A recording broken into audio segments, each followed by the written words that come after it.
You want to be everyone. I just don't want to be me. And on that note...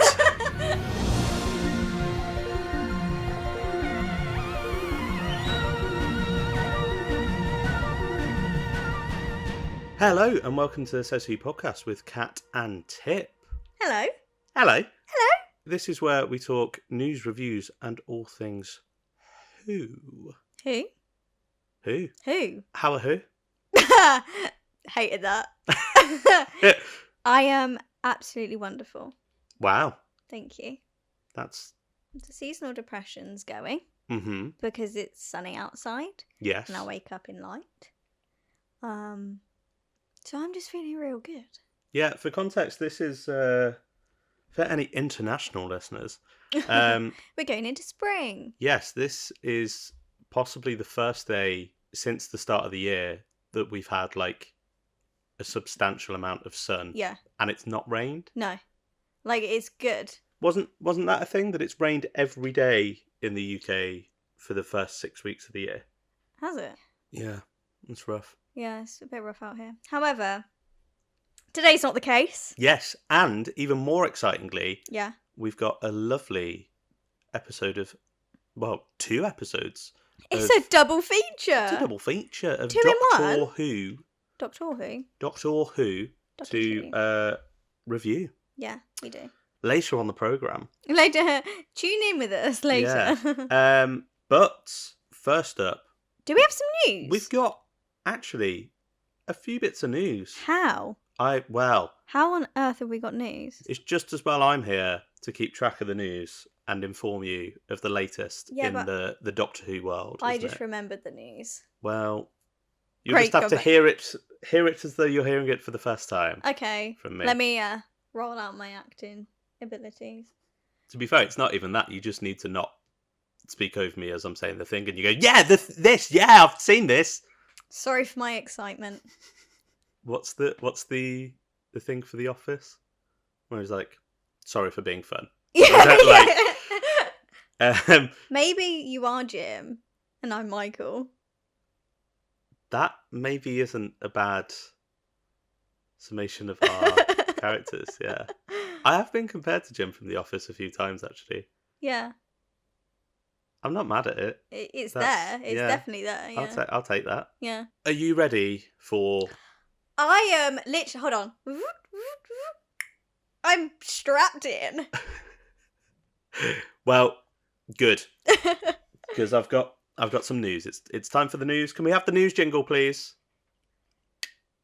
Welcome to the news. Welcome to the news.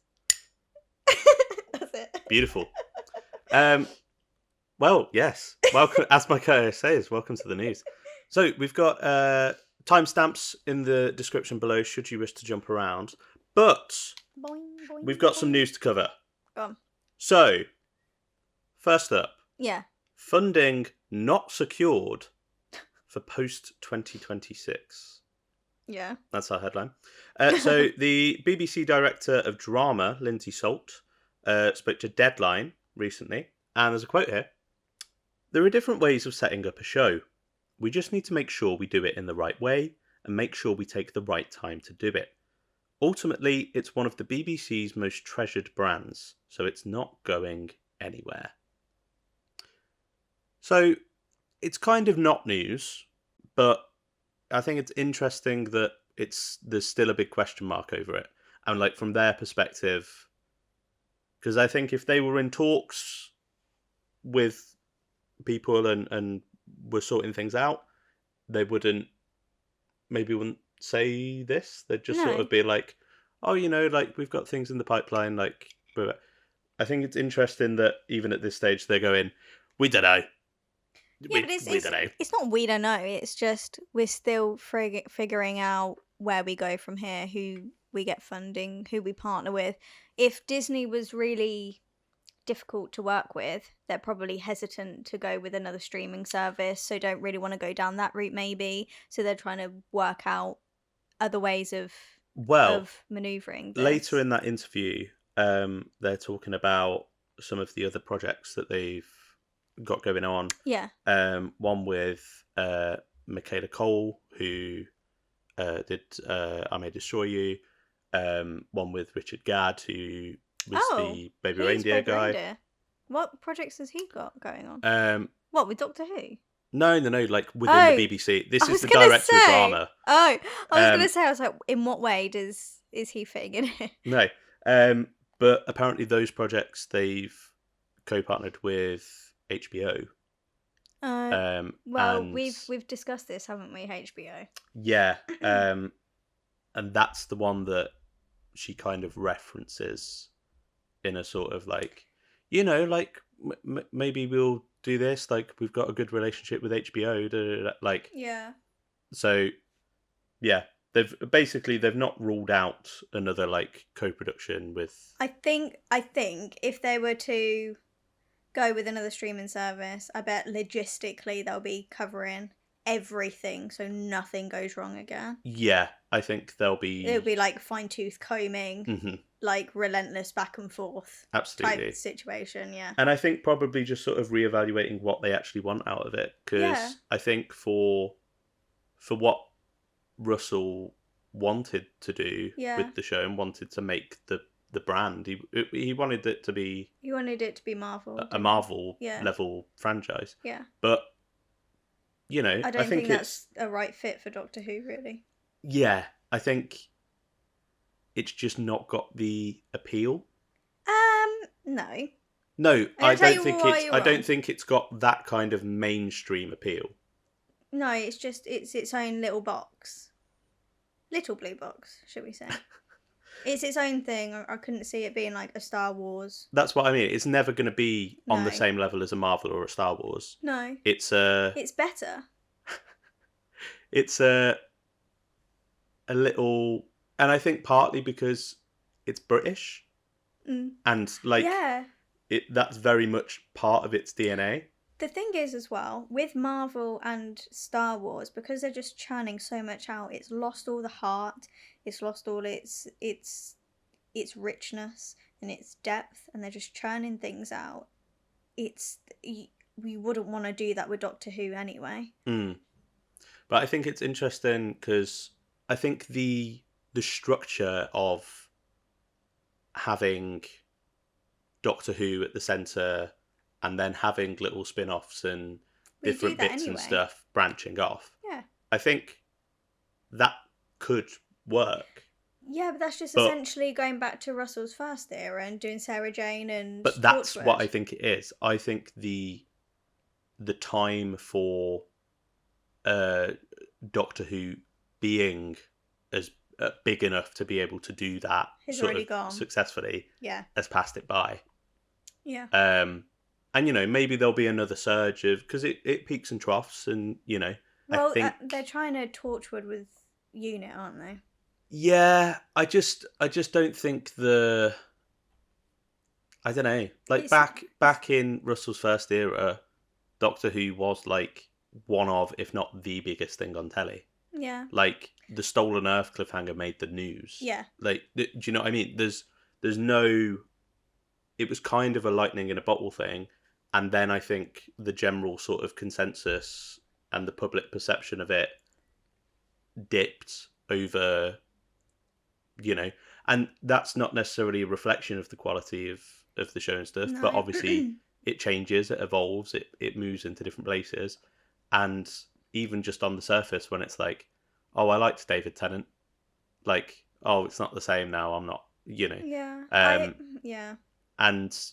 But also, they had a good, like, 4 or 5 years. Yeah. And then people might be like, oh, well, they're kind of doing, it's kind of the same thing. Like, I've seen enough of it. Yeah. Like, as you're like sort of every man, Joe Bloggs on the street. Yeah. Maybe the only way it would reach that, like, bam, it's back, would be if it went away for a bit and came back. Well, I think when Russell brought it back, because I never noticed, like, as a passive viewer when I was younger, obviously all of the references that it was making to Classic Who, to try and link those together. And now doing my Classic Who watch, and just having more knowledge around Classic Who and stuff anyway, I can, when I've been rewatching Russell's first era, I can see a lot, and I can see a lot of what he took from previous thing. So now reflecting on Russell's second era, where he is using the same kind of formulas and stuff he was using back in the day. It just wasn't noticeable because they were all from the classic era, whereas now he's taking references and things from his former era, which feels too close, and that's why I feel like it feels more like a kind of copy and paste situation and trying to jump onto this like nostalgia type thing to try and get it back again. I just think they went the wrong way about trying to save, I say in air quotes, the show. I think that they're two very different approaches. I think on the surface there are a lot of references and sort of callbacks and stuff like that, but they're buried. I was gonna say they're sort of peppered through if you know, you know, kind of thing. This is what I mean. It's very on the nose, and they didn't take the right approach doing it this time around. I can see that in his previous era, it's just well done. I think the difference is the references and things are window dressing, like they're throwaway lines or background details, or you don't need to have that prior knowledge 100%. to enjoy the story or whatever. I agree. Whereas a lot of this era, I feel, the stories are centered around those callbacks and those references and that nostalgia. I wouldn't say not all of them. No, not all of them, but I'm saying the big sort of obvious ones are the finales of bringing back Sutek and the Rani and Omega and stuff. I don't think that's the same as bringing back Davros at the end of Series 4. No. I think the Rani you can let off because it's kind of the same thing with when he brought back the Master. You didn't necessarily need to know who the Master was. Sutek, his setup was great, but the second episode didn't do him justice, and I don't think you needed to know who Sutek was, but because that build and suspense was so good, regardless of if you knew who Sutek was, I think that would have still worked. But episode 2 wasn't the way to go about that story. But I do agree with what you said about Omega. See, I think the Rani thing is very different to the Master.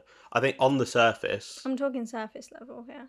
Yeah, like on the surface, it's a Time Lord villain coming back, surprise twist, and this character that has it's like a twist reveal of this is this person, right? Because that could have easily have been the Master if he wanted it to be. Yeah, I think the reason the Utopia reveal works so well, and I really think it is one of the best moments in that whole era, is because it's only sort of vaguely hinted at that there's something going on with Derek Jacobi. You know, you've got the headaches and there's that something's up, but subtlety, isn't it? Yeah. But also because the whole of the modern show up to this point has been there aren't any Time Lords. Yeah. So contextually, but also then you've had all of the setup with the Chameleon Arch from the Human Nature two-parter. I think it's quite interesting actually, because I think a lot of Series 3 sort of revolves around humanity and biology and genetics and DNA and stuff. Well, that's the theme. Yeah. Of Series 3, isn't it? I think sort of thematically it works. Contextually of the sort of world building, it works, and you realise even if you don't know who the Master is, you know that another Time Lord. Yeah, that's massive. That's massive. Yeah. And then just based on the Doctor's reaction to knowing who it is, Yeah. you go, oh, this is bad news. Mm-hmm. I think that's why that works. With the Rani, that's played for, who's this? It's the Rani. And everyone at home's going to go, oh my God, it's the Rani. Like, 90% of people probably aren't going to, I think that's what it's trading on. That's the meant to be the surprise and the oh my God moment, because it's this character that we recognize. It's similar to the Missy reveal in Dark Water. Yeah. But again, the reason I think that works, I don't think it works as well as like the Yana from Utopia, but I think that works quite well because it is a bit of a subversion with the fact that it's a gender change, and it is a little bit of a rug pull, especially for the people that were like, oh, that's going to be the Rani because it's a because it's woman. And that we hadn't seen the Master for a while, and it's coming on top of the Cybermen reveal, even though that's sort of threaded throughout, like it's coming on top of that big cliffhanger sort of narratively, and then Michelle Gomez is there sort of gurning away. Whereas, I don't know, having a sort of post-credit scene. Well, this is what I was going to say. The issue why the Rani reveal wasn't as good as it could have been is because they didn't go the right ways about it in the first place. I don't like the bi-generation with Mrs. Flood and the Rani. That shouldn't have been a thing. Having it in a post-credit scene, that's not the way to go about it at all, because typically Doctor Who doesn't have post-credit scenes, and no one's meant to know to stay on after the titles. Not everyone stays on after the titles, obviously. So a lot of people could have missed that and had that spoiled for them. It wasn't the reveal that they thought it was going to be. They heavily relied on the bi-regeneration to carry that reveal, because that wasn't very well executed and wasn't made into the story of that episode. That should have been the episode. That shouldn't have been a post-credit scene. That the whole episode should have been based around that one reveal. So they just didn't go the right way about it. And they didn't really explore the character of the Rani to the extent of what they should have as well. Like with the Master, he felt, and even Missy is a completely different Master, which is great and the best in my opinion. But when we are first introduced with the Master, with the Sin Master, he felt very much like the same character as what you'd watch in the classics as well. Whereas the Rani, really? I think so. I think like the evolution of the Master, I think he felt very mastery. I think he does feel like the same. He feels like the same character. I can feel like it's just like the Doctor feels like the same Doctor. I was going to say, yeah. Whereas the Master feels like the same Master, but this Rani doesn't feel like the past Rani. Yeah. Which is, if you remember, what I was saying at the time and you argued with me. Probably. Anyway, we've gone massively off track here. Yeah. Maybe we'll come back to that in I think this is a video its or own another thing episode of the pod. Let us know in the comments below. But yeah, basically, that's... it's not confirmed. Maybe they're going to... Did we end up there from that? Yeah. And I've got more news, so buckle in. Second bit of news, please. Second bit of news. Give me some of that news. Give me some of that goodness. So multiple versions of the Christmas special script have been written. Yeah. This comes from Mr. Murray Gold, who did an interview on the Half the Picture podcast, which I've not watched yet. It popped up and I was like, oh, I need to watch that, because they've also done one with Capaldi, which again I've not gotten around to watching. But they're meant to be really interesting. Okay. So yeah, I've got to check that out. But this was doing the rounds. So there's a couple of quotes here from Mr. Gold. I know Russell's written, I think, multiple versions depending on certain outcomes. Who the Doctor is. That's all I really know, and I'm not sure I'm even supposed to know that. a lot of people have kind of speculated that those multiple versions will be whether Billy is the Doctor or not. Well, do you think? Yeah, but also like who they can get. Yeah. So like if David can be in it, if they can get, people were saying like it's if they could get Matt Smith back, it's if Shushed would come back. Why on earth would Matt Smith be back? Well, I mean, I think the general consensus is that they're kind of grasping at straws a little bit for what they're going to do. But then also the other options are it could be based around who Billy actually is. Yeah. Who knows? This is one I'm really very excited for. I really can't wait to see what we get. Well, I think it'll be interesting because it's obviously coming out in Christmas. Oh, what? The Christmas special is coming out at Christmas? Wow. That, you know what, ladies and gents, that is news. I do not care for your facetiousness. I was being facetious. So, obviously, coming out in Christmas, we're talking probably needing to be going into production. Well, we've had this Spring, discussion. sort of summer. We've been having this discussion because what was it? Weddings of River Song that was September, October, wasn't it? That was autumn. They went to filming. No, Widow. Wedding of River Song. No, I didn't. Dr. Widow in the Wardrobe. Yeah, that filmed. Yeah. I meant Husbands of River Song. But also, I think this is going to need to be bigger. And I think, that was 15 years ago. TV's going to take more time.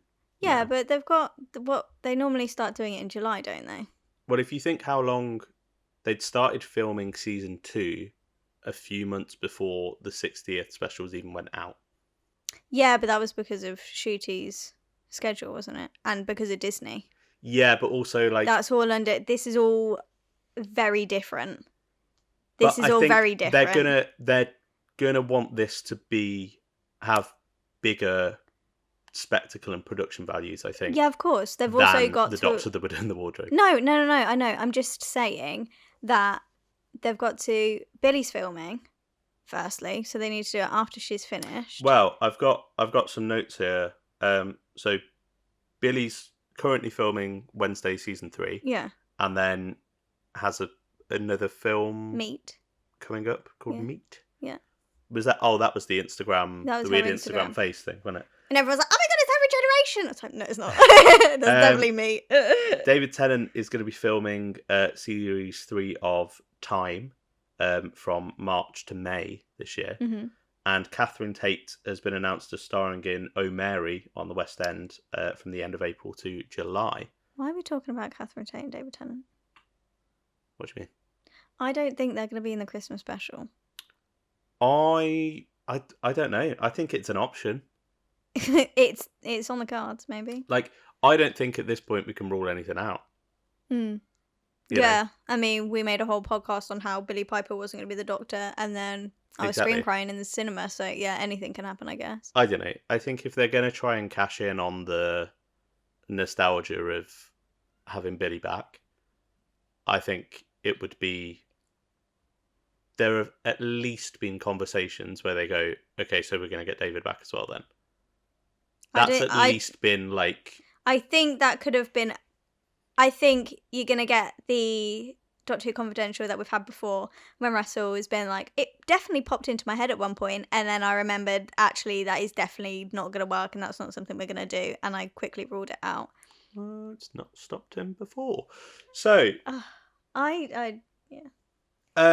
I happily and will remain positive about the Christmas special. We'll see. We'll see how it goes. I don't really feel one way or the other at the minute because I don't know anything about it. Let's just see what happens, I guess. I won't let your negativity affect me. No, I don't have it. I genuinely don't have any negativity towards it. I'm only kidding. It's just a big question mark. It is. That tends to be what Doctor Who is all about. Well, speaking of Murray Gold, I released part 3 of my video essay series analysing some of his themes. Yes. Last week. I did see, yeah. So it's very good. Thank you. If you're interested in that, go and check that out. I'm sure there'll be like a card or something if you're watching the YouTube version for you to click on around this point. I was gonna say, maybe not click on it now. Listen to the rest of the podcast first. Yeah, stay with us. Stay with us now. And then I'll But they'll probably be thinking, after. we've been half an hour listening to this and you're still on the news. Maybe I'd rather listen to you talk about music. Well, no, because it's fine, because the timestamps. People can jump around. Last little bit of news. The TV movie is being released on 4K and Blu-ray. Hell yeah, it is. That Steelbook. Ugh. Yeah, so it's the Blu-ray version, the 4K version, and the Steelbook, which has both, with some really, really lovely art on it. Gorgeous, absolutely gorgeous. From Lee Binding, who does the collection sets. Yeah. It's restored from the original 35mm film print, which I believe Fox had, like, locked away. Mm-hmm. But we managed to get the rights for it. Yeah, they've managed to get back to do a restoration. Yeah. It's got a load of special features on there, different versions. Yeah, that was a bit of It's really exciting. Bit of a surprise, wasn't it? Yeah. But it's the 30th anniversary coming up. Could you imagine if Billy Piper regenerated into Paul McCann? Oh, God, are we just going back down the line now? Just like pass it down. David's had 2 goes. But Paul never really got a go, so it's not fair. David's had 2 goes. I didn't even get a series. Yeah, Russell. And when I tell you, all of us would be locked in if that happened. Yeah, so I look forward to that. Got my pre-order in, which I know it sold out. It did sell out, yeah. So, yeah, that's exciting. I'll be looking forward to cracking that open. Maybe we'll do a commentary on that. I think so. Yeah, I think we will. Because we'll be reviewing it in a few months for the anniversary. Yeah, maybe we do a bit of a commentary. So maybe we'll do a double. We'll do a double review and then a commentary on the Patreon. Yeah, sounds good. But yeah. And that is the end of the news. Is that the end of the news? That's the end of the news. Fantastic. Can we have the end of the news jingle, please? Ah, no more news. Thank you very much. So, with that, we shall jump into today's main topic. So, tomorrow in the United Kingdom is World Book Day. Is it? Yes. Oh. Therefore, that makes sense. Today, we are reviewing a little story. A little double story. Yeah, not very important in the grand scheme. No. From 2008, written by one Mr. Stephen Moffat. Yes. Directed by Eros Lynn, starring David Tennant, Catherine Tate, and Alex Kingston. Yeah. I think. Never heard of her. Yeah, she doesn't pop up that much. No. Yes, we're talking about Silence in the Library and Forest of the Dead. Yeah, we are. Go on, give us the quick your thoughts on this before going in, summarised. Okay. Thoughts going in. I absolutely bloody love this 2-parter. Stephen Moffat, you're a god. Nice. Yeah, fair. I mean, I think it speaks to the quality of Moffat's first 4 stories, especially. 100%. That I often sort of think like, oh, okay, that's probably the weakest of the 4. Hold on, you think Silence of the Library is the weakest of the 4? That was kind of how I felt before going into this. Hold on, just real quick. Have you ever seen The Girl in the Fireplace? Yeah. And right. you're gonna come at me. And you're gonna say Silence in the Library and Forest of the Dead are the weakest of the 4. Kat doesn't like The Girl in the Fireplace. Incorrectly. No. The Clockwork Droids, great, beautiful. The aesthetics, the design and the concept of the ship, perfection. I absolutely love it. I adore it. The thing I don't like is Renee. Or Renette, whatever she's called. See, that's how much I don't like this episode. Renette. I find some of the bits a bit with young Renette. Yeah. And I don't like the characters. I don't like how, and I don't like Doctor Who. No, I don't like how Moffat characterizes the 10th Doctor, Rose and Mickey and Renette in that story. But it's really, for me, it's the characters. Everything else and the concept of it and the initial premise of the idea, and the idea of the story, I really enjoy, and I think it looks fantastic. It's the characters that I'm not sold on. Okay, well, I really like it, but Yeah, and you're wrong. And you're wrong having this opinion as well. But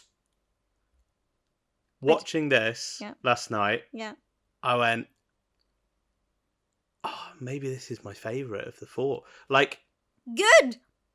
But then I'm correct. Well, like, not correct.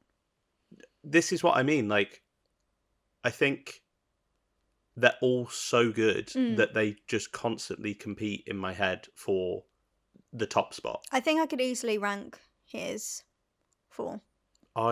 Bottom, Girl in the Fireplace, then Blink, then Silence Library, Forest of the Dead, then Empty Child, The Doctor Dances. Easy. Yeah. I'd be tempted. I genuinely, I don't know. Because my answer would change in 5 minutes. Like, yeah.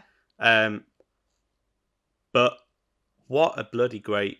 Oh my god, it's so fantastic. Story. Like, I love there's how so much working for it, because I think it does all of the Moffat playbook. This story. I was going to say, this is such a Moffat story. Yeah, and I think it is very much him, because by this point he knew he was taking on the showrunner role. Okay. Yeah, I think a lot of it is him sort of going, okay, well, this is how I do Doctor Who. And kind of, it's almost like a little bit of a taster of what's to come for his era. But it does the scares, it does the comedy, it does the sort of the romance, it does the timey-wimey and weird sort of alternate reality messing with. It does the Doctor being this like mythic, godlike power or like figure. There's so much here that's like, yeah, this is like the palette for his era. The other thing that he does in this episode, which is really important, is this is another, and what Moffat does so well, it's another instance where even if you're not the biggest Doctor Who fan in the whole entire world and you're a casual viewer, it reaches that demographic where it's remembered within the community. And not as in like the Doctor Who community, as in like, oh, as in just like in just the general public. In the zeitgeist, yeah. Like everyone, like I could say to my casual friends, like I have any, I could say to casual friends. I don't have casual friends. I could say to casual people, hey, who turned out the lights or something like that, and they'd be like, oh, I remember that. Or just mention the Vashta Narada, Don't Step in Your Shadow, like any of that kind of thing, and just like general viewers would be like, oh, I remember that Doctor Who episode, that was a really good one. Or if you say to someone casually, oh, I like Doctor Who, and they're like, oh, I'm not really like a Doctor Who fan, but you know what I did like? The one with the, you know, like when you can't step on the shadow and there's like, it's like, oh, I don't know, with the skeleton people. Like, it's one that's well remembered within the general public. It's just a really good monster, isn't it? Yeah. It's got the sort of iconography, very sort of simple premise, and it preys on fear, isn't it? Yeah, and like a universal fear. Yeah, exactly. And what happens in the dark, again, what you can't see. Yeah, the fear of the dark. Yeah. And it takes, as you know, it's been said 1,000 times before, but Doctor Who takes mundane, everyday objects or concepts or fears ideas or whatever, and makes them the most terrifying thing in the world. I think the best thing that he did with this, because it's already scary, like it, but there's like one thing that makes it that level, like just a step higher, is it's not every shadow, but it's any shadow. Yeah It's that, because it's scary anyway, and it's kind of like, oh, you've got extend your disbelief when it's like, oh yeah, every shadow has a Vashta Nerada. No, not every shadow does. That one could though. Yeah. And it's that tiny little seed that plants in your head that makes you go, you kind of like side eye your shadow and you're like, what have I got to? Yeah, it's really, really clever. Yeah. And I think he He's so must good just at it. really enjoy scaring children. He's so good at it. He's so good at the fear factor. Mm-hmm. So good at the fear factor. The other bit that, and I think Moffat's maybe the best at doing this. Go on. With his threats and things like that. When the Doctor's like, oh, pretty much every planet's got them. And Donna's like, yeah, but not on Earth. Like, we know about that if they're on Earth. He's like, no, it's on Earth. Just in small numbers. They live on roadkill. Yeah. Sometimes some people go missing and whatever. You can see them sometimes. The dust in sunbeams. Yeah. Oh. What a brilliant little, like... And the thing, this is a very personal thing for me. But as a child, I was always fascinated when the sun would shine through the window and you can see all the dust particles and stuff in the air. I used to be really mesmerised like that. And then Silence of the Library for Us the Dead came on. And that one line was like, I'm scared. That's what I mean. He just takes so good. Something that's so innocuous and just there. And all of a sudden now that's terrifying. He does the scares really, really well within this two-parter. I will never forget, like I can see it in my head so clearly now, that shot down the library with all of the bookshelving and the lights, the fluorescent lights going off one by one as it's coming, approaching them, chasing them in the dark. Oh, that's so good. The Miss Evangelista's when she's dead and she's ghosting, that's what it's called, isn't it? And she's going, ice cream, ice cream, ice cream. Oh, that is so clever. And when I was a kid, I thought she was saying ice cream.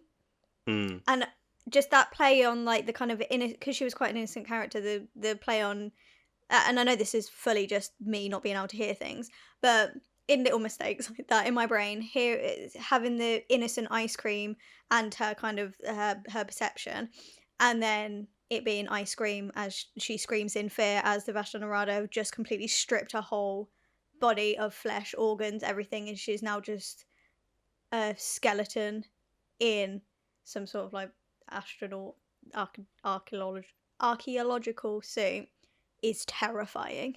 Yeah, I think that whole thing of the data ghosts, it's terrifying, but it's also really modern. It's another one of those things where you go, that's a very Stephen Moffat concept. Yeah. Just because he kind of uses it again for Time of Angels, that two-parter, with the whole thing of like a consciousness being trapped in and the villains using that, because when the angel gets Bob, I thought it was Dave. Other Dave. That I'm talking about the angels. Yeah, no, I'm getting my characters confused. Yeah, Angel Bob. Yeah, when it snaps Bob's neck, and then like there's a whole line about like it ripped my cerebral cortex out of and reanimated it to be able to communicate with you. Yeah. So good. Like that whole thing of like stealing a voice or the voice from the dead, like manipulating it. Yeah.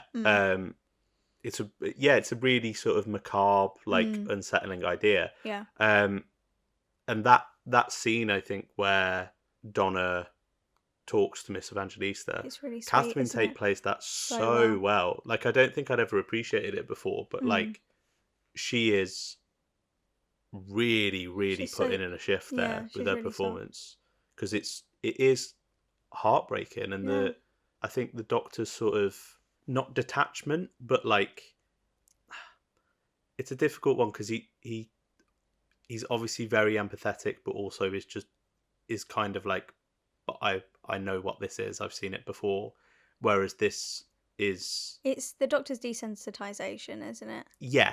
But I think he's not completely like detached. because there's a point just before she steps forward where it's going, where's the nice woman? Yeah. And Donna's like, she's dead. Yeah. And the doctor goes, yeah, talk to her, like help her. Like, it's I think that scene's really, really lovely. Yeah. Well, not lovely. It's horrific, but like, it's lovely and it's a great addition, I think, for your characters, isn't it? Yeah. Yeah, and I think it also does a lot for setting up Miss Evangelista. Yeah, for the next second episode. Part. I remember. Oh my god. Yeah, Moffat does. I had nightmares from Miss Evangelista's face in the second episode with it being warped. You know, the Charlotte's little reaction when she sees it on the screen, she screams, and like that was me. That was you watching it yesterday. Yeah. I remember having vivid dreams of like the mashed up kind of like swirled. Yeah, it's face. like a Picasso, isn't it? Yeah. Like. Yeah, it's beautifully terrifying. Yeah, that's Moffat. Well, we've dived into some of the scares there, but let's talk the plot. Okay. So the Doctor and Donna arrive in the biggest library in the universe. Yes, the whole planet is a library. It's called the library. Yeah. But we've got no one around. No. It's completely deserted. What's that really, really good line? I only remember and silence in the library. What is he? What's the first line? Because he scans for human life. And there's no one there. No. It's other than those two. And then he widens the parameters to any kind of life. And it's like a million. Yeah. That million, trillion. Okay, yeah. So go on. Two things about that. Go on. Two tiny, tiny little nitpicks. Yeah. That I have with that, right? It feels slightly strange to me that it would stop at a million rather than stop at 12 digits or whatever, like a computer would. Like, because if it can go up to a million and it's got 1 and then all the zeros, then surely it could go up to 999 million 900. Yeah, but it just gave up after that. Yeah, I know. Like literal. But also, that's a trillion, right? Yeah, but million sounds great. A trillion sounds boring. But would the Doctor say a million? Also, is that a trillion or is that? I don't know. Maybe it's not. Math people in the comments. Because a billion's 1,000 million, isn't it? Sure. So I think a trillion is 1,000 billion. Maybe. I don't know. Anyway, tiny little nitpick. Oh, okay. But, weird thing for you to have a nitpick about. I mean, I've got to find something to nitpick. Yeah, there's that's fair. Not a lot in this episode. Yeah. But yeah, there's all of this life that they can find, but there's no one there. And silence and then in the library. There's that great little gag of Donna being like, well, it's not the books, is it? Yeah. So the books aren't alive. Alive. And then all of a sudden, welcome! Yeah. Their chemistry is just unmatched. It is, yeah. Those two. Like, they're so good together. And it's almost a shame that we don't get a lot of time with them together in this episode. In this story, rather. No. It's not a shame, because what we get is better. No, yeah, that's what I mean. It's but obviously from this point forward, we've got Midnight where they're not together, Turn Left where they're not together, and then Stolen Earth. Most of that they're together, but then Journey's End. Obviously, you've got baby comes back. You've got the Rose is back. Yeah, but then you got the whole bloody Dr. the Meta Donna Crisis Meta Crisis. Stuff, Come so on. you get stuff there, but like. Isn't it weird how Russell did the Meta Crisis and you have the Dr. Donna, and then in his next run he does By Generation where you get 2 doctors as well? That has been spotted. No, I only just clocked in my head. Yeah, people were like, "Oh, reason." All right, I'm sorry, I'm slow, I guess. No, I was just saying it came out. Actually, it's been spotted. All right, well. No, I was just saying, you're right, dear. Thank you, darling. Yeah. We soon find out that the reason that the Doctor has taken them to the library is because he's had a little message on the old psychic paper, hasn't he? Yeah. With a kiss. Please come with a kiss. How do you feel about the nodes? The nodes? Oh! With the faces. Is that what they're called? Nodes? Nodes. I've never known that. I think they're okay. One, right. I know prosthetics, right? I love it when someone has to have prosthetics on their forehead and they try and colour match their makeup. It just makes me really happy because they look really, although you can tell that there's prosthetics there, it looks really real and you get that uncanny valley kind of effect and it's really creepy. It just adds that extra layer to me. Well, that's just CG'd on, isn't it? No, it's not. They've got a bold bit in, haven't they? There's a picture of it. Oh, do when they they're putting their faces in, because they've got the actual like things on, so that like they have like from here up. I thought they were sort of sat in a green screen, like a green screen wrap around their head, and then that was CG'd on. But I might be wrong. I was gonna say because I've seen like behind, you know, when he's talking, you see it all bunch up there. Oh, I don't know. Anyway, I love it. I think it's really creepy. I think the thing that I'm like, it's a cool sci-fi thing. I think the thing that elevates it is Donna's reaction. Yeah. It shows absolutely. a face of what I think I might like. That's a whatever. What she say? That's a real dead face on top of whatever. I think it's really good. Again, another really Moffat idea. Yeah. It shows a dead face. I think I'd like. And the Doctor's sort of like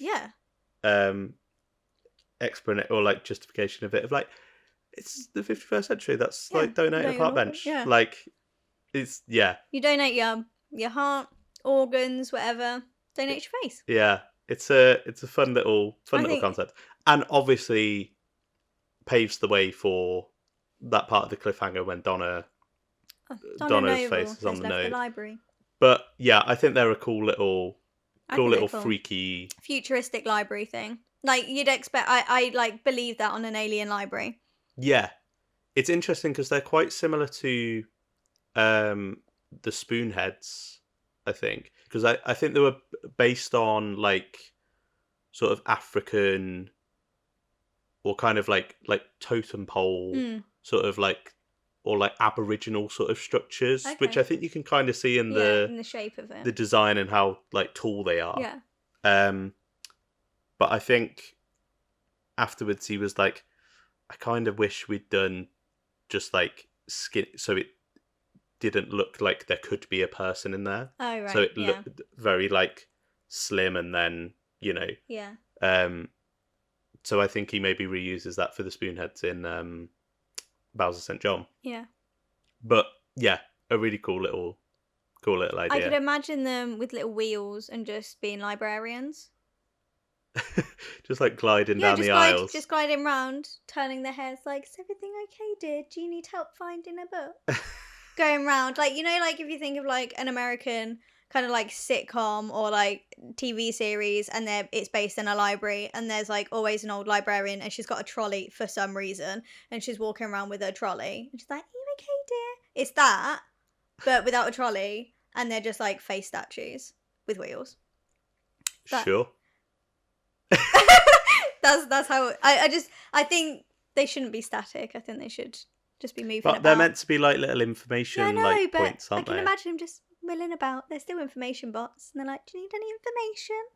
Oh, I imagine them just gliding down the aisles. Oh, they'd look so dumb. Yeah, it'd be great. Like what's his face? Snake Boy on his little Segway. Yeah. Absolutely. So this is when we're introduced to the whole idea of stay out of the shadows. Yeah. Which, like we said, the fear of the dark and being in the dark and shadows as a concept, it just works. It does. It just works. It's one of those things where you go, well, why hasn't this been done before? Yeah, but a lot of Russell T Davies's first era, I feel, is so like imaginative. And you think, of course. Yeah. Like, of course. That's what I mean. It just feels like yeah. And you get it. Yeah. It's a shadow that'll eat you. Yeah, of course it is. Yeah. It's a very simple. Yeah. But it doesn't stop it being absolutely terrifying. Yeah, and I think the simplicity is kind of Well, that's what part makes of it that. works, isn't Yeah, it? Yeah. and also because it's not really a creature you can reason with, No. which is Is the Doctor's, whole. like, 10th Doctor especially, he talks his way out of anything. Yeah, and you get that where he's like, Daleks aim for the eye stalk, Mm-hmm. Sontaran's back of the neck, Vashta Nerada, Run. run, Yeah. just run. And in the end, he doesn't defeat them. No. Like, he doesn't beat them. No. He just buys them time to get out, yeah. and to save the people, and then like, right, we're off. Yeah. See you later. I absolutely love, again, one of my favourite scenes in Doctor Who. The editing is insane. The transition is literally seamless and perfect. When the Doctor, I'm jumping ahead, I'm sorry. When the Doctor throws the drumstick under the table and it gets shredded, or the meat gets shredded off it, and when it lands on the floor, it's the bone. The little clattering, yeah. That's so simple but so effective, and just from that one, literally just that one tiny bit of action, you are absolutely terrified, because split second, meat gone, hadn't even touched the floor yet, and there you go, there's your stakes, there's your danger. Yeah. So perfectly done. Really, really and simply it's just a conveys drumstick. it. Yeah. So good. But I really like you say, the any shadow thing, and then it kind of builds on the idea, when people start when they start latching on to members of the crew, the whole idea of having two shadows. Yeah. I remember as a kid seeing, like, because obviously you get two shadows when there's two light sources. Yeah. I remember as a kid being like, oh my god, I've got two shadows. This is like, that's not possible. It sticks with you. And in fact, I remember a friend of mine, her mum, after this episode went out, she was talking to me about it, and she was like, when we went to bed that night, we were going, I've got to put all of the lights on, because we can't, like, there's a shadow across that landing, and we can't, like, it really sticks with people. See, I think with this episode, I wasn't scared of shadows, because I like, when I was younger, I used to try and jump on the head of my shadow, like that was a game. Right, yeah. Like, because obviously the distance, like, as you jump, shadow, trying to catch my shadow. And so I was never really... That's what you were doing when I walked in earlier. I see. You weren't supposed to say that. You weren't supposed to tell people that. When I was younger... Definitely not this afternoon. Did I mention the sun was out? No. When I was younger, I used to jump on my shadows and stuff, so that never really bothered me. Do you know what did bother me? And again, I'm jumping ahead slightly. I was scared that when my mum would tuck me in bed, as the duvet hit me, I wouldn't exist anymore. Oh, we'll come on to that whole step. There's some real existential horror there. That's what I used to be scared about. I thought that if my mum would tuck me into bed, I would cease to exist. Yeah, I think that the other thing with the Vashta Nerada, so obviously they're shadows, they're the piranhas of the air. Yeah. But once they latch themselves onto members of the crew, they're a swarm in a suit. They are a swarm in a suit. And I really like, because that gives you then a sort of identifiable monster design of this spacesuit with a skull. Skeleton sort skull, of, yeah. But I think it's also quite a nice idea because it means that they can actively chase them. Yeah. And it stops it being stagnant and static. Yeah, and it gives it a bit more pace, a bit more action. Which, because that first episode is like so atmospheric. Yeah. And we'll talk a bit about the direction and things in a bit. But because it is very much that silence in the library and there's nobody here, and it feels a bit like eerie.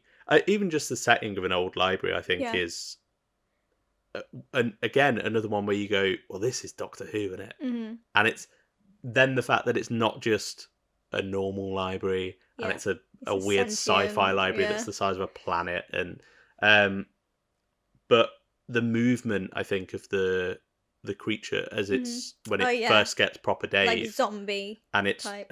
learning how It's to jolting, isn't yeah, it? Yeah. that's really cool. Mhm. Giving it that sort of identifiable Yeah. design, because I think when people like, I often think for like on like Big Finish cover art, because the Vashnarada have popped up a couple of times in some Big Finish stories. Yeah. Often they're depicted as Yeah. a skeleton in a spacesuit. Yeah. And it's like, well, that's not what they Well, look they- like. That was just a sort of, But there's nothing consequence. else you can use, is there? But yeah, you kind of have to give them You have to give them a face. an image and Yeah. a design, I guess. But yeah, I think that in itself is a clever idea. Yeah. Because again, really simple. Mhm. Let's talk about probably the other big plot point or big factor of this episode. I keep saying episode. There's two of them. This yeah. story, this serial. This cereal. If we're going old school. Yeah. Which is One River Song. Her, in my opinion, best story. I agree. Yeah. I think. And I think it's because, like, I like the majority of River Song stories. I really, really love River Song, but I think the mystery around who she is and the answers that we don't really get until at least later on in Moffat's episodes run, and just Alex Kingston being absolutely incredible. Mm-hmm. Like she comes in and she feels like we've been watching her and we know who she is since day one. It's such an interesting watch. Yeah. She's so especially familiar. with the context that we later get. Yeah. And I think it's one of those that it actually does kind of elevate it. I know a lot of people say, River Song sort of, the more that she came back, the more it kind of was detrimental to her character and that story arc and stuff. No, and it's not. It's the way she's written. It's her actual character evolution, and how she's written that kind of spoils River Song a little bit. It's not the actual character and the concept itself. Yeah, I think there's definitely arguments for that. But here, it is heartbreaking. It is. And I'm not someone that's massively invested in that relationship. No. Or even necessarily that character. It's interesting to see the switch and the evolution of the switch of River holding back her devastation when she realizes that the Doctor's never met her before and he has no idea who she is, because that's really hard for her and how she has to live her life anyway. But also B, there's the other layer of then she knows that her story is coming to an end and she has to deal with that, and she's got all of this emotional personal situation going on whilst also being in the situation of the library. Yeah. But then you see how that alters and she comes to terms with that over the 2 episodes, and you see the Doctor getting more invested, obsessive over it again whilst trying to deal with the situation. And then you've got the shot of him in the handcuffs leaning on his head as River's gone, she's passed on, and he's absolutely devastated. And it's so, the story is incredible anyway, but those 2 characters and their progression and relationship developing and evolving over the course of these 2 episodes is absolutely phenomenal and so interesting and so rich. It's so well performed. Yeah. I think so well written and so well performed. And directed. By David and Alex. Yeah. Because there's chemistry there, but it does feel odd. Yeah. But like, obviously that's the point, because they're these 2 people that in the Doctor's case will know, and in her case does.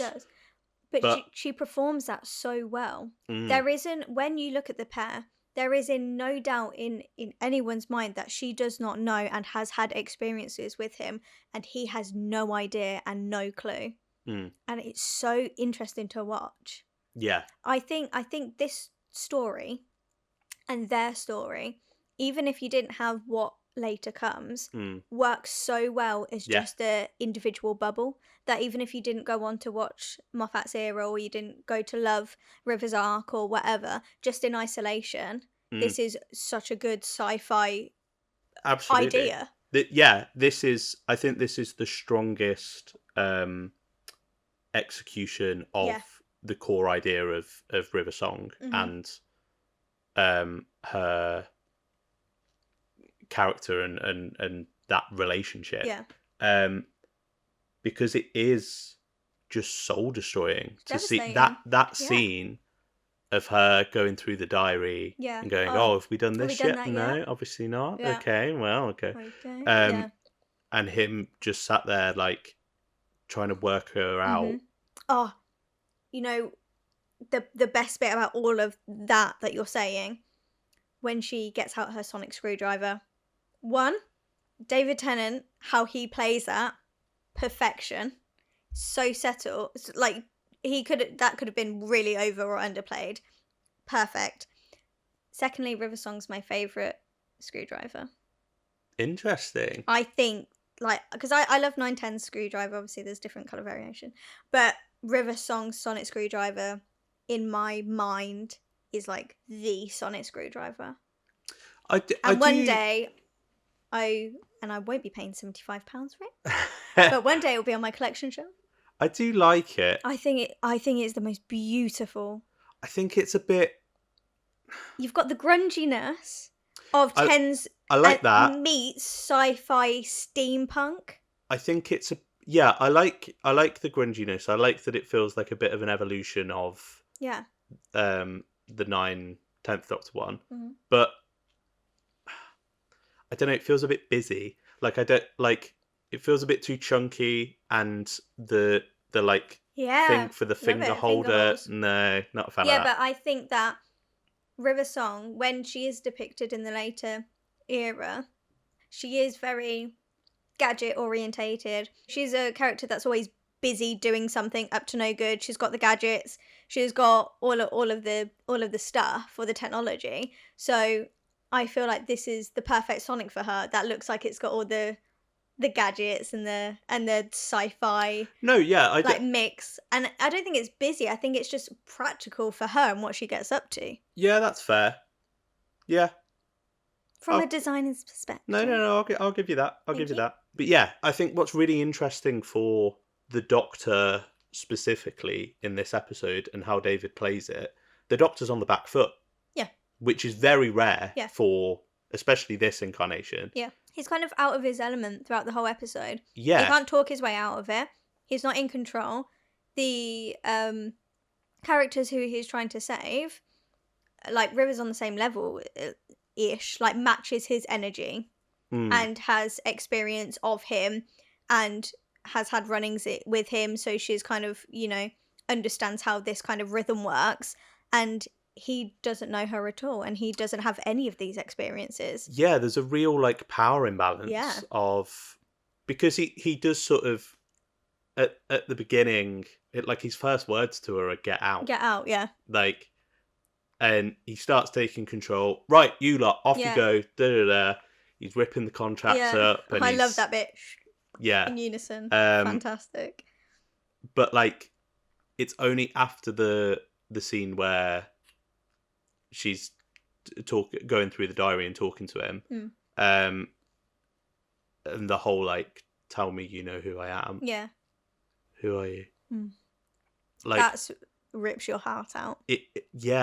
Her reaction of trying to sort of, and she says later on, she's like, he looked straight through me. Yeah. And it shouldn't kill me, but it does. It does, yeah. It's such a beautiful. She knows the drill. She knows exactly from beginning to end, as soon as he doesn't recognise me anymore, that this is going to be it. And I think having that... I don't think she does. Because there's the line later on where she's like, it's funny because this means that all the time you knew I was coming here. I don't think she does know that it's the end for her. Yeah, but she must know that closer to when it doesn't recognise her and it's not the same doctor as what she's used to, that it's coming to the end. Because if she's flicking through her diary and she's getting closer and closer to the end of that diary as well, because she's trying to pinpoint where we're at, and he's looking straight through and she's like, oh, Yeah, but you're so young, and she doesn't necessarily know that she's going to die. No, but it's coming to an end, and she's got to come to terms with that. Yeah, but then, there's also, like, timey-wimey stuff where there could be like, oh, well, we didn't write our first few down, or what, like... You think in that diary she's going to go, oh, I missed a couple? Well, I don't bloody Come on, that. What's the point of the diary then? It's also the fact that their lives don't run in I know, they don't in run parallel, in yeah. opposite, and they kind of move about all over the place. But I think it's really interesting. It's such a great idea, and it's obviously quite heavily inspired by The Time Traveller's Wife, which I've got some trivia bits on later. But I think it's a really interesting just concept and direction to take the Doctor. It's fun. It is funny how we've had like seasons of him pining over Rose, and then he's met with his future wife. Yeah, but it just sort of works. Oh, it works like, 100%. Yeah. But it's you've got to think of Ten feeling all of his emotions at that point, especially when she says what his name is to make him trust her and have that kind of, even if we don't have this relationship, you're still trying to figure things out in your head, just that respect and that trust that's there, so that they're on a mutual understanding. Yeah. It's a lot. But I think it's interesting because he's obviously quite frustrated throughout this whole thing. Yeah. Because he doesn't like not knowing things. Oh, no. Especially when it's someone that knows things about him. Yeah. Like, that must be really... Like, when you're telling someone a story about something that's happened to you, and they go, oh, yeah, I know. What? How do you know? I've not told you that, like, you weren't there. But that split second of, like, what? That's never happened to me before. I don't know. There's something... It takes away... There's a vulnerability to it. I think that's what I'm trying to say. Yeah. There's a thing of like, why do you...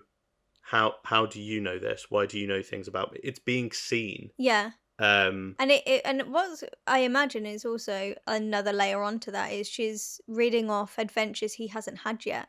Yeah. And experiences he hasn't experienced yet. And it's like, well, this person knows me better than I know me. Or at least his future and where he's going and what's happening. And for the 10th Doctor who doesn't want to go. Yeah. And doesn't want to regenerate. It kind of takes... and she doesn't recognise him as well. So he knows that this is a future incarnation of him, which must be a hard pill to swallow as well. No, she does recognise him. Yeah, but... No, she doesn't, does she? Yeah. Oh, no, she recognises him, but she's like... Because she goes like, oh, you're so young or whatever when she's looking at him. I can't imagine them... they haven't had an adventure together as of yet. Well... Does she go on to have adventures with him in spin-offs? Save that for trivia. Okay. But without the expanded universe, all of her stories would later be with Matt Smith and not with David Tennant, is what I mean. Yeah. That's the point I'm trying to make. Yeah, but she does recognize... I like the idea that it's like, I can see that it's the Doctor, but it's like, I really love that analogy that she gives to... Is it Anita or is it Donna?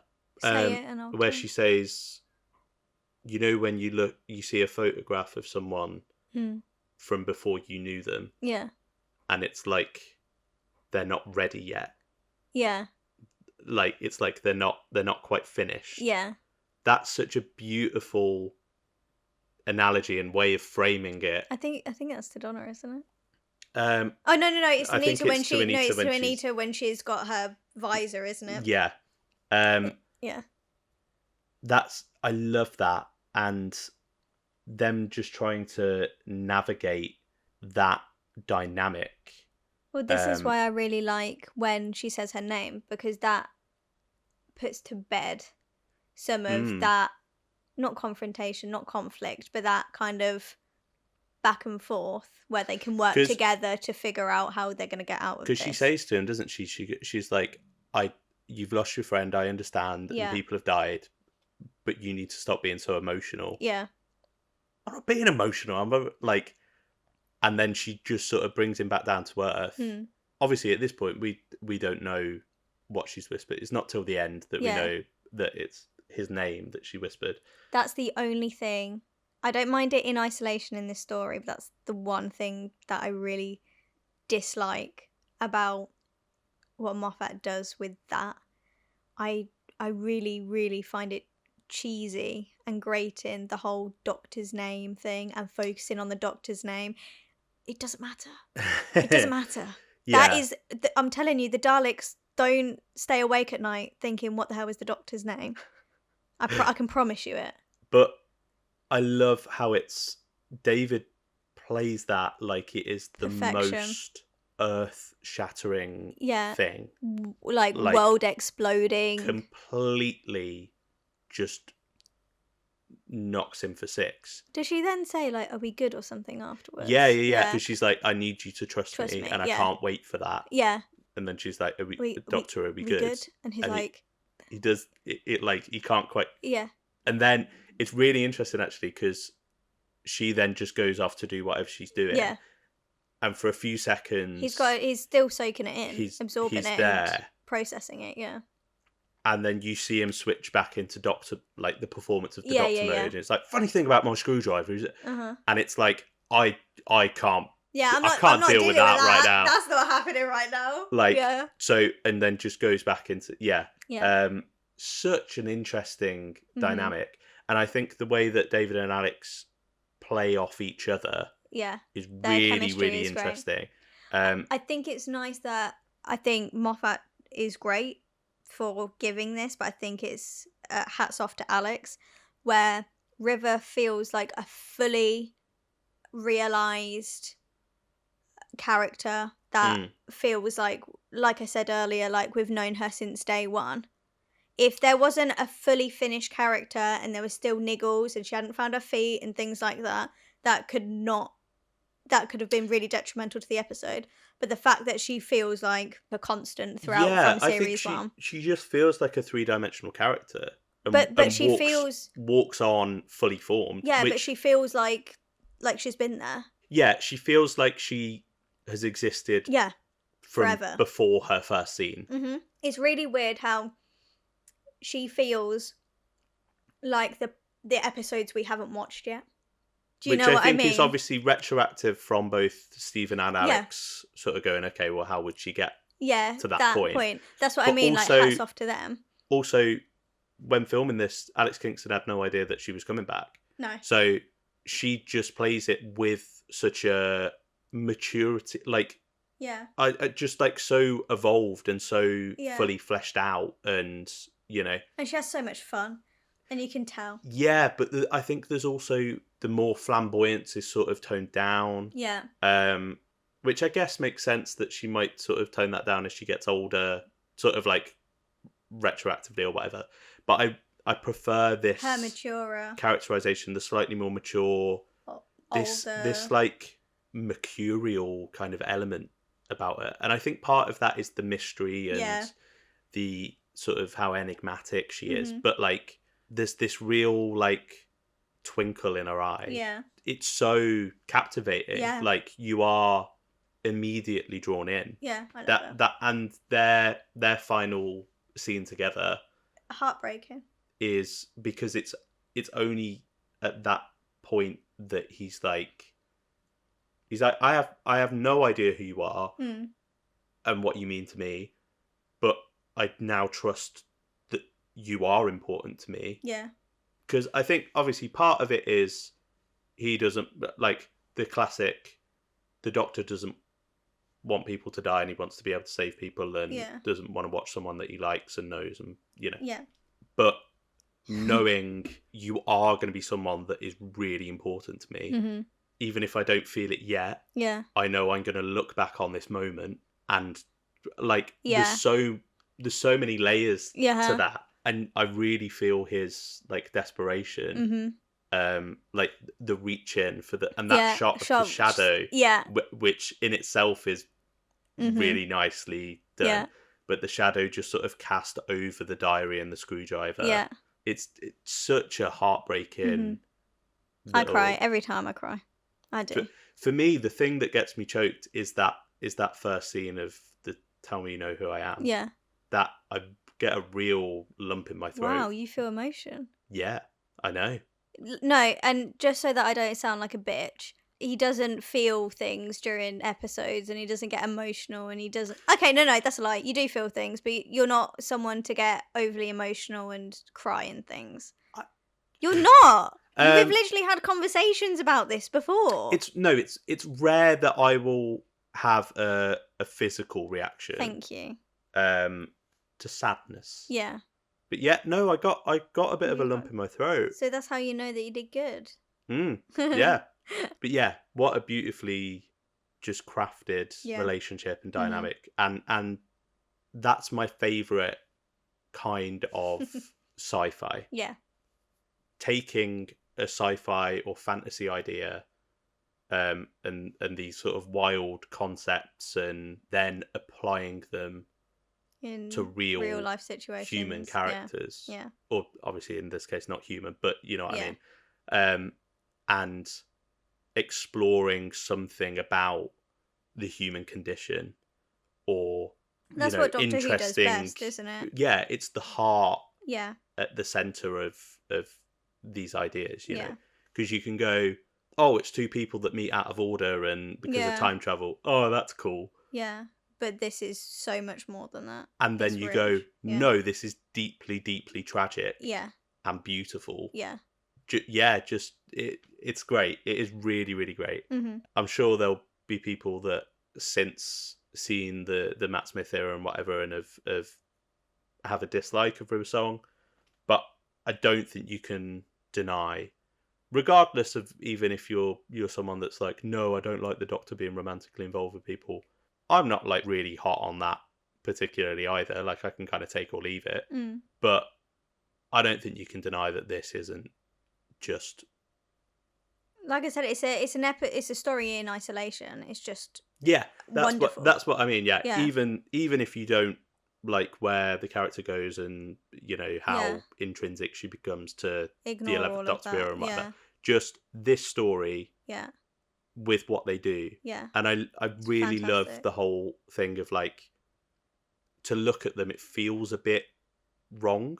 Like that pairing feels a bit odd. And it's funny retrospectively, it's because they're not the pairing, but we don't know that yet. Exactly, but we haven't experienced that yet. But also, that's obviously intentional, like because 100%.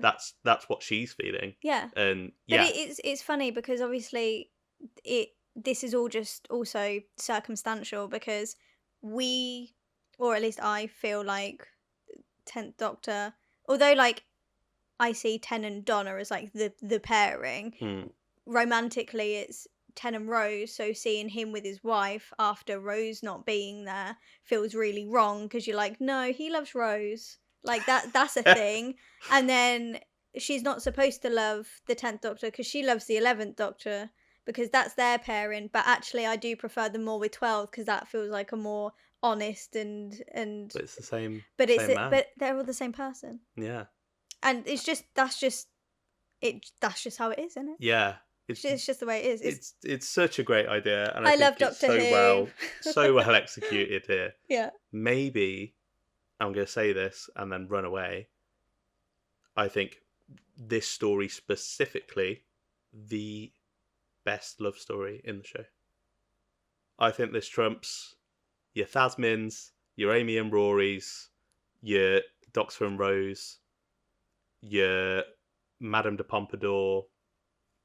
Your Amy and Rose. Amy and Rory. Did I say Amy and Rose? Yeah. Amy and Rory. Sorry, I've been writing slash fiction in my head. I'm not. That's a joke. You've been writing what? Slash fiction. I don't know what that means. I thought you meant it's like smut fan fiction. Oh, Do you genuinely know what I thought? My little literal brain went slash. Okay, so like Amy / Rose. Yeah, that's what it means. Like, Yeah, because it's that's that. what in like internet speak. That's how you. It's like a pairing. Like, Oh, maybe I'm oh, not. I'm a doctor / master shipper, Oh, or like whatever. I'm not. I'm not that chronically online. Then I didn't know that. That how do I know that and you don't? That's weird because Yeah, I'm not really in. I'm not really in the ship sphere. the ship sphere. Yeah, I go off the pairings that I see, not feel. Maybe. Should we have a break before we go Please. Yeah, too off please. track? Please. That was a big chat about River Song. I wasn't really expecting that, I love River. I was fully expecting that. but yeah, that. Mwah. I fucking love her. Ugh! I want to be River so bad. You want to be everyone. I just don't want to be me. And on that note, let's talk about a sentient computer. okay. I absolutely love the idea of Donna being saved and sent to this computer system where like a parallel kind of world for her is built, where she can kind of live out her life. I think the concept of the Dr. Moon is incredible. The whole, I'm gonna call it the Donosphere, where Dr. Moon's like, and then you forgot, or and then this, and then it jumps to a different location and things. Oh my god. That as a concept feeds me breakfast, lunch and dinner. I love it so much, and it's always used, and it's overused nowadays, and but this has so much depth to it. There's so much character. It's so juicy and layered. Just I really like characterly, contextually, like metaphorically, thematically. It's just so perfect. I really like the idea that it's playing with the language of film and like the cut between one scene to the next. Yeah. You know, within the world of the universe of the film. There's 3 hours that have gone by or whatever where this has happened. But because they were talking about walking by the pond, they're now walking by the pond. Yeah, I there's it. that sort of weird artificial uncanny. Yeah, the uncanniness, and again with the remembering and forgetting and someone having that control over you as well. Yeah, there's a real like orchestrating this world sort of existential horror. Also, it's heartbreaking for Donna. You know, she is playing out her best life in this scenario, finding someone who accepts her, and she doesn't have any of these kind of like rocky relationships. They have kids, she's playing out her life, and it's all artificial and controlled and computer generated, just to save her from death. Yeah, there's a bit of sweetness to it, isn't there? You know, and it's a fun. Moffat does this really well. The kind of fun take on the afterlife. Is she really being saved? Again, it's one of those things that another one of those ideas that he likes to play with, and like playing with reality, and bending perception, and manipulating, and and the afterlife, and sort of having characters that are dead but there's a consciousness, and I mean, because it kind of goes into like simulation theory and things like that. I love sentient simulations. I love them. But I think the horror of it, the whole like all the children are the same. I love that. The playground scene when she's like, look at them, they're all the same. Because it's so well shot as well, because you can see them sort of out of focus. And they are the same, wearing or at least kids wearing like the same you'll see clothes. The pink hat, or like the little green coat, and that, like, but you don't focus on it because it's just out of focus, and you're just in the focused on background, yeah. Evangelista and Donna. Well, again, similarly, it's like when Other Dave Hmm. gets can't- attacked, but it's when the Doctor's working out that, Yeah. you came with the books. Yeah. I And can't it's remember like, we his should first go name. now, No, Doctor. It's in the background, but it's... And it's just repeat. And then he's like, oh, not you, Dave. And he turns Yeah. around and it's like...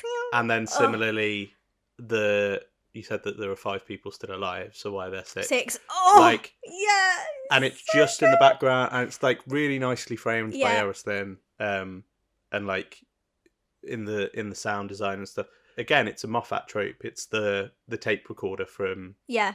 Empty Child. You know, it's really, really effective. Mhm. I think the way they do it, and then the real sort of tragedy, I think, is actually like really harrowing.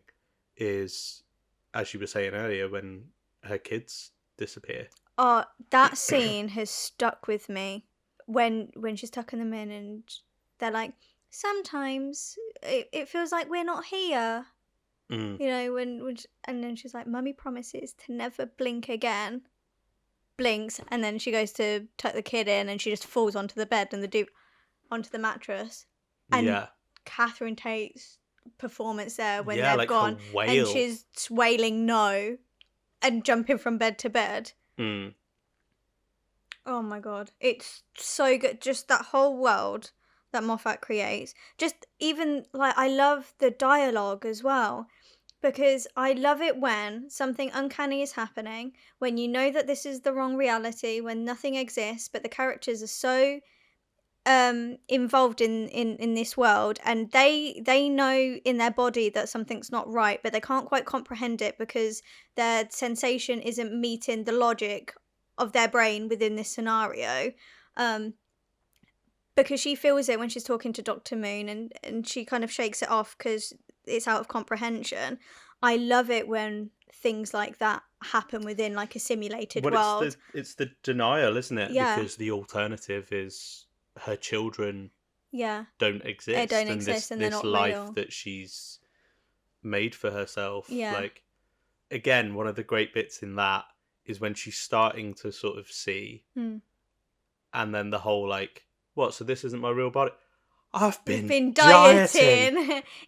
I like how Moffat uses Donna as her comedic timing within both of the episodes really well, because he knows exactly when to play up Donna and play her down.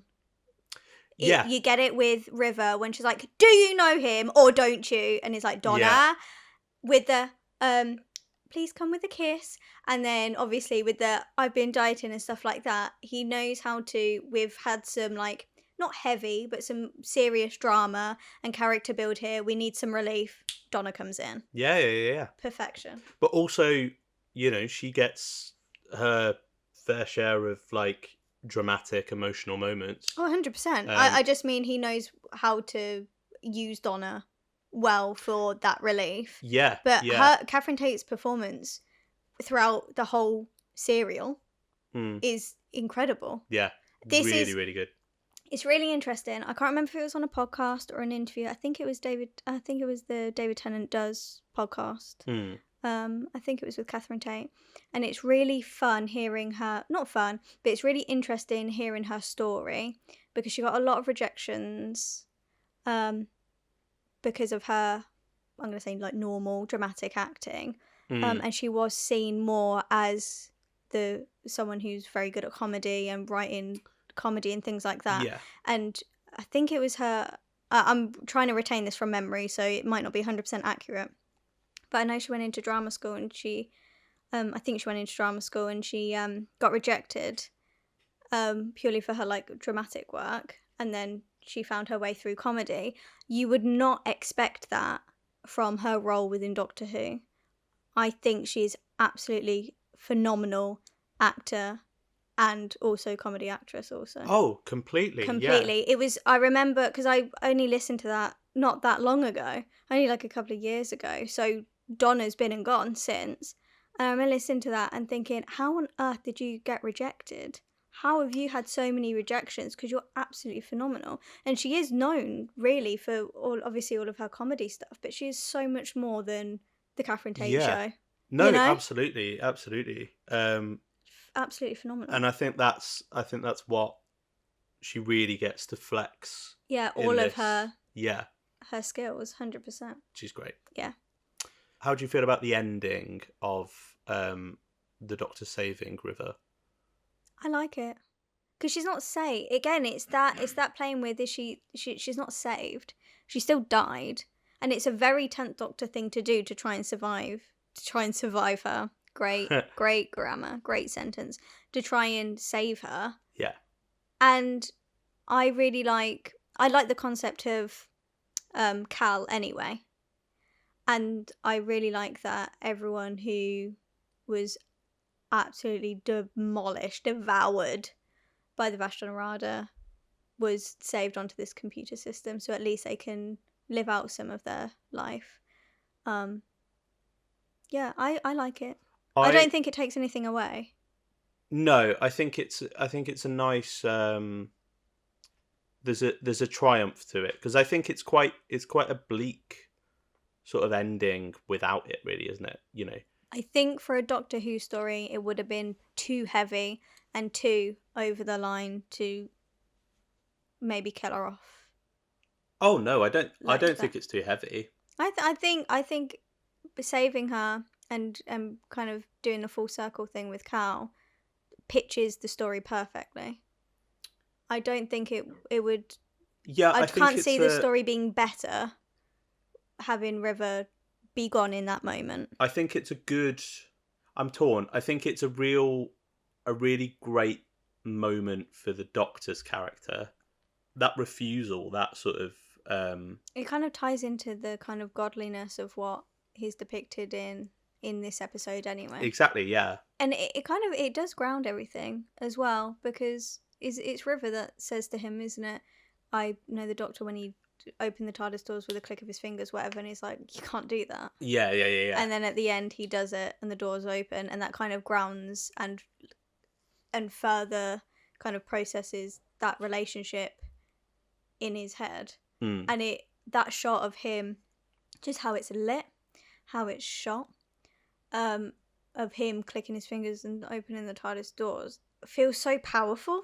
Yeah, there's a real which sounds really bizarre, doesn't it? But for what the Doctor represents and who he is at this point, it's magic. Yeah, that's a real magical. It's so moment. Yeah. You think if you're explaining it to just someone on the street, describing that shot and just how beautiful and inspiring and I don't know, and they'd be like, okay, because all you could say is, oh well, the Doctor stands there and clicks his fingers. A bloke clicks his fingers and the doors of a box open. And they're just like, that's nice. Yeah. But I think the whole thing of him, the one last run, and him, that's a really nice sequence. Yeah. But also, I really love how it starts with, it really looks like that's where the episode's going to end, as the Doctor and Donna walk back to the TARDIS. Yeah. And then we track in sort of onto the diary. Yeah. And then just out of focus, you can see him running down. Yeah. And it really feels like both within the language of what we're being shown, but also for the Doctor's character. Yeah. No, the story's not over yet. Yeah. No, I'm not. I love his realization when he's like, they were saved, and then I really, really enjoy that. Yeah. It's the pin drop moment. But also, I think that obviously he finds the data ghost on the Sonic thing on the Sonic. Yeah.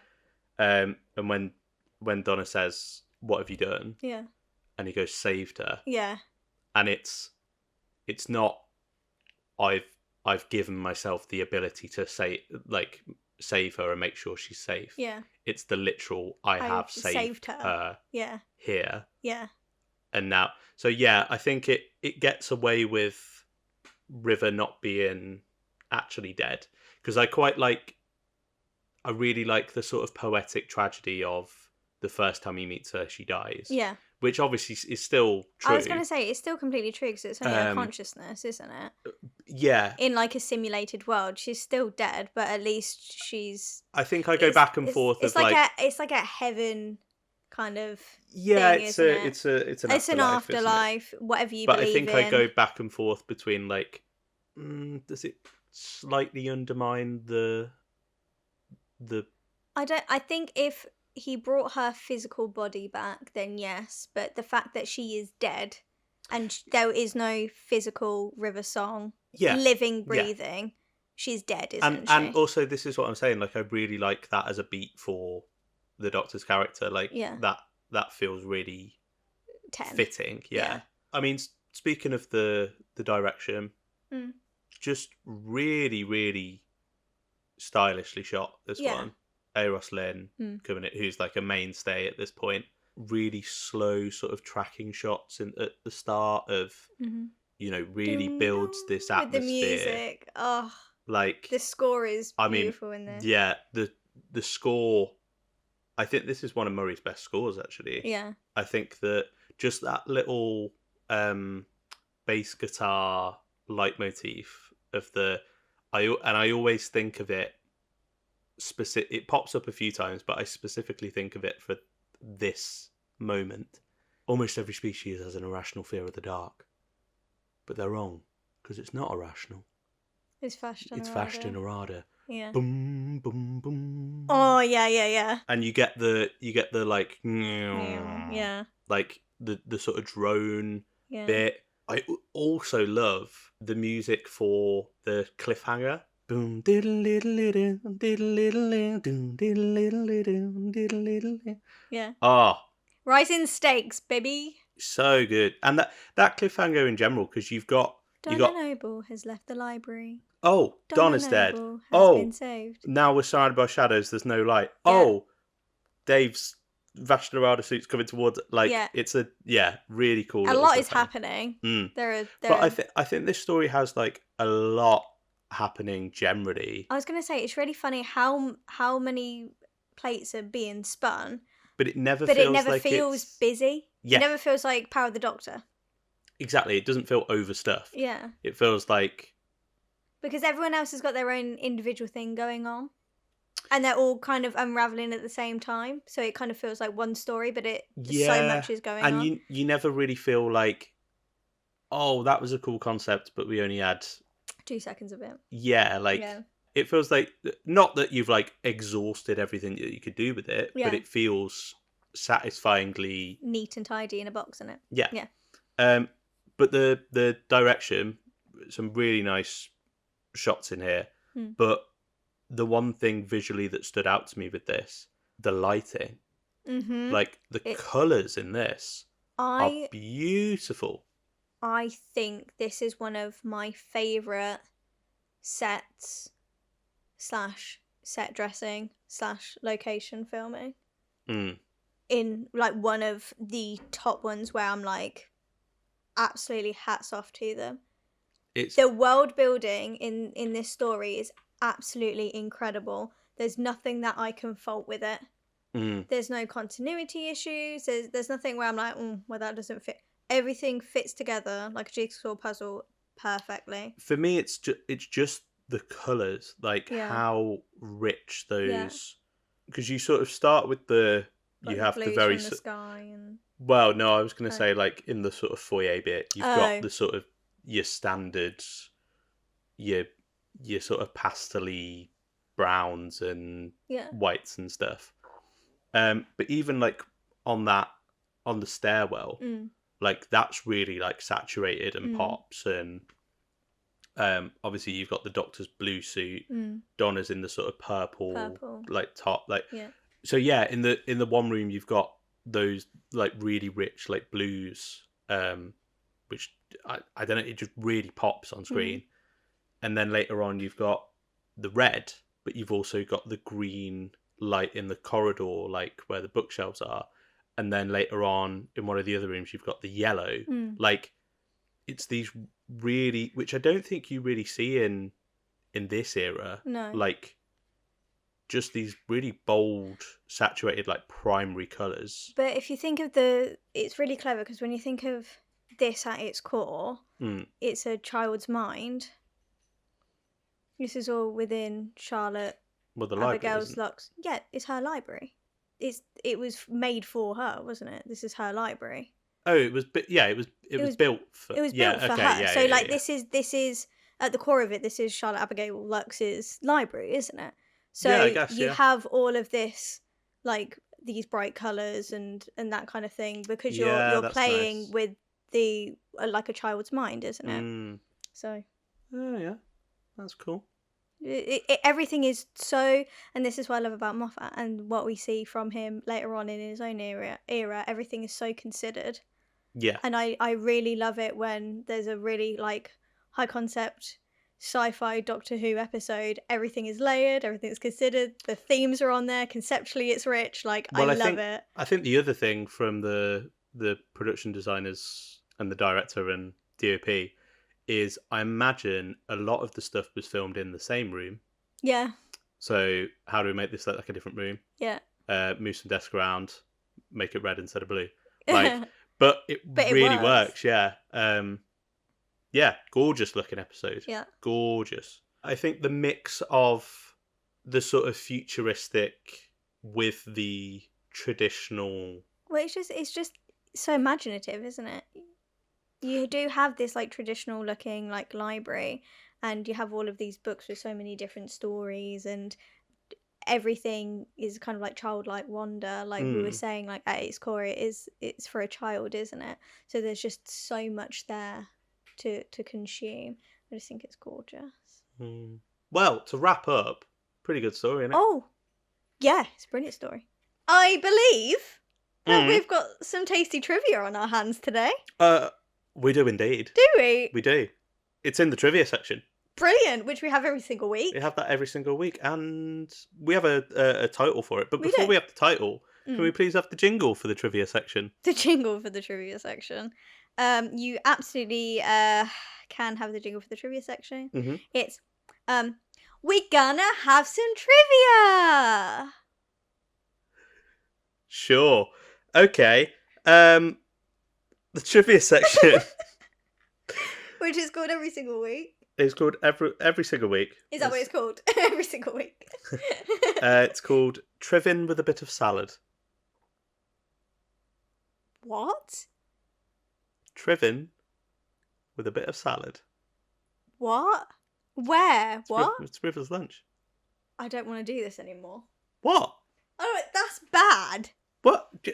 That's a bad one. No, it's because you always go, can we have some tasty trivia? So you're giving me River Song's lunch? Trivin, like chicken. Yeah. Trivin, we're trivin the trivia. Yeah, you keep saying it, doesn't make it better. Go on, then you fucking come up with one.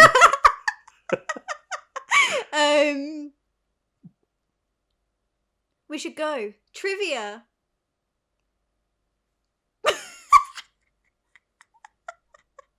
No. What? Shit. That's better. Whose is better? Comment down below. I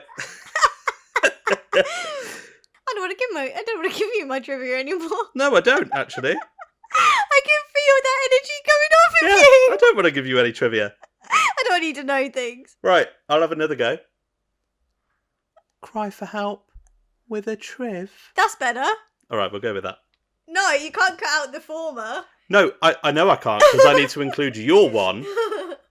Where you... Anyway, this episode's massively overrunning anyway, and I've got loads of trivia. I told you I'm unfocused. You knew this was happening. Right.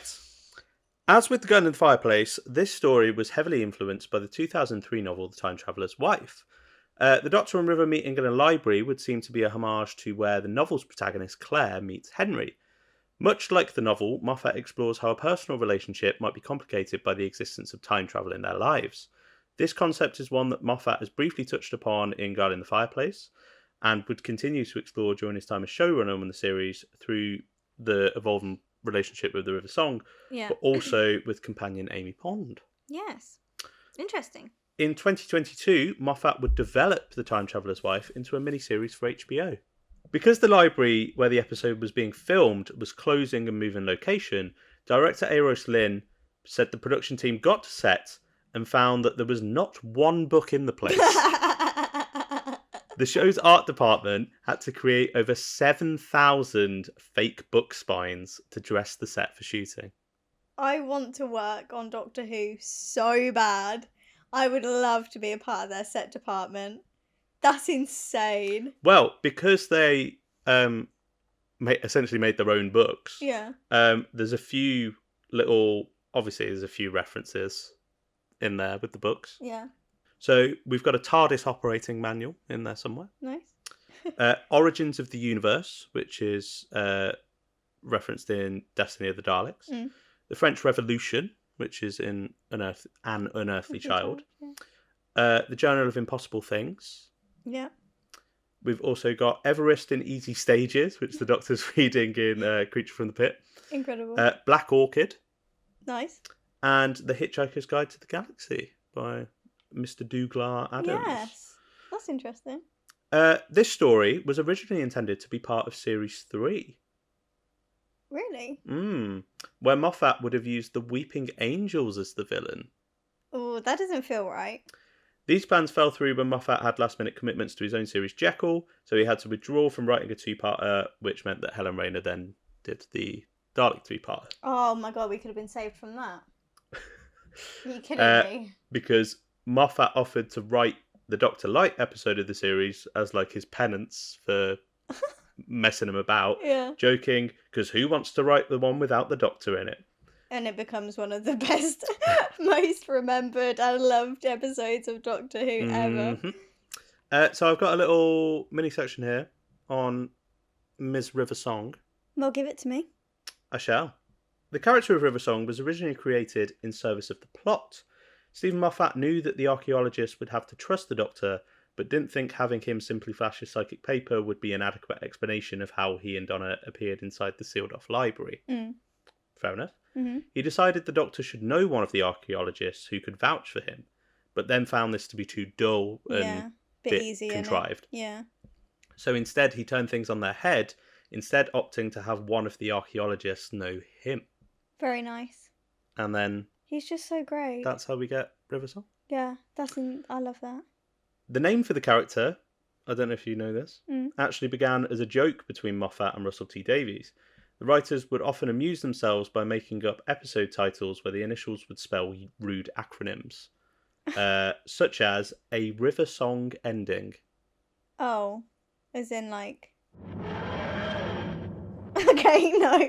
What? Do you know what an acronym is? Yeah. I think. A River Song Ending. Yeah. A River Song Ending. Yeah. A-R-S-E. Arse. What? Where were you going? Can you cut that? Where were you going with that? A River Song Ending, like, ending. I got confused. Jesus. So anyway, Davies originally wanted Kate Winslet for the role of River Song. Who's Kate Winslet? Oh, for God's sake. Who is she? Who had previously starred in his CBBC sci-fi miniseries Dark Season in the early 90s. Obviously, Kat does not know who Kate Winslet is. I don't know who Kate Winslet is. She only knows about 3 names. I know 3 actresses, yeah. David Tennant confessed he had no idea how to act opposite Alex Kingston in the story, saying that he had the Doctor assume that she was a future incarnation of him. As even though that made no sense, it made more sense than anything he could come up with. Yeah. So that's how he played it. That's fair. The mystery of River Song's identity led to lots of fan speculation, with theories ranging from her being an iteration of Bernice Summerfield to a new incarnation of Romana. Oh. Alex Kingston was the only one to whom Stephen Moffat revealed River's true identity. Which makes sense. Well, yeah, if it's going to be anyone, you're Yeah, probably going to tell her, her. aren't you? When Kingston originally took the role, she thought that it was just for these 2 episodes and was delighted when she heard of Moffat's plans for her to return. That's cute. So, when we were talking a little bit earlier about you saying, wondering if she actually recognises the Doctor. Oh, yeah. Right. So, it appears that River Song immediately recognises the Doctor when she first sees him in the episode. Hello, sweetie. Get out. Implying that she has perhaps met this incarnation of the Doctor before. However, this is the only televised story where the two meet, and the next time they meet from the Doctor's perspective is in Time of Angels, when he's obviously since regenerated. Yeah.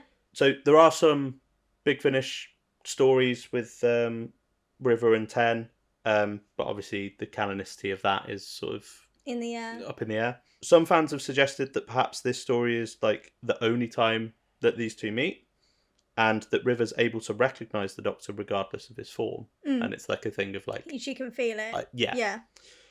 However, the Husbands of River Song kind of hinges on the fact that she doesn't recognise Capaldi. Yeah, that's true. And also, this would be set after Capaldi. Husbands of River Song. Yeah. And she's got the little flip chart of all the faces. So she would have. So maybe that's how she recognises him. So then. she just looks at it and it's like, like, you're that one. I remember, yeah, because obviously if you know his face or his face is in your flip chart, you're gonna know when you see it in front of you. So that's my canon. There you go. That's my canon. But I quite like the idea that she, even though it doesn't match up with Husbands of River Song, that she just knows it's him. Yeah, I like that as like a concept, but that's kind of... Anyway, in 2020, Russell T Davies revealed that whilst making this episode, Stephen Moffat had once told him the very last scene ever of the show. Like, in quote marks. Very last scene ever. Moffat remembered, in my head, and only in my head, this will probably never appear on screen or be confirmed in any way, River's not just his wife, she's his widow. Somewhere in the terrible future, on a battlefield, the 45th Doctor dies in her arms and makes the same promise she once made him. It's not over for you, you'll see me again. So River buries her husband and off she goes to have lots of adventures with his younger selves and confuse the hell out of them. Fair enough. How do you feel about that? That's a nice thought that you had, Moffat. Yeah. Just keep it in your noggin. So, this story would be the final one not to be written or co-written by RTD until the 11th hour. That's cool. And then again, Moffat. Moffat, yeah. An early version of the library appeared in Moffat's 1996 short story, Continuity Errors, the first Who story he ever wrote. That's cute. He's also revealed that he envisioned the character of Dr. Moon to be a future incarnation of the Doctor. Yeah. This would make Colin Salmon the first non-white actor to play the role. Oh, that's cool. Which is cool. Colin Salmon's great in this as well. I feel like we haven't even spoken about him. Dr. Moon much. I really love one of the best little moments in this whole story for me is him sitting down with Charlotte and saying, and going, this is real. The real world is a lie and your nightmares are real. Yeah. Oh, that's beautifully done. Uh-huh. I can't believe I didn't even get to talk about how we've actually got a good child actress. Well, I've got a little bit of triv about said actress, actually. Go on then. According to Judy Gardner, in order to get the young actress Eve Newton, who plays Cal, to cry in some scenes, director Eros Lynn would whisper things to her about people dying and losing people in order to get the right amount of emotion out of her. That feels like that's breaking some child... It would seem that Newton hasn't done any other acting work since appearing in this story. Oh dear. So, BBC paying for some child's therapy there? I was going to say, that does seem like a little bit illegal. Or not necessarily illegal, but against some things, like... Not great, is it? No, like, morally... there's some grey there, I guess, isn't there? To make this child cry, she's definitely got hang-ups on death and abandonment issues or something now. Yeah. Well, going back to Dr. Moon, speaking of therapy, the role was offered to 2 actors who went on to appear in Doctor Who Christmas specials. Any guesses? So, it was offered to them and they said no? Yeah. Big names. Christmas specials. Mm-hmm. The really good man, acting man in A Christmas Carol. The really good acting man.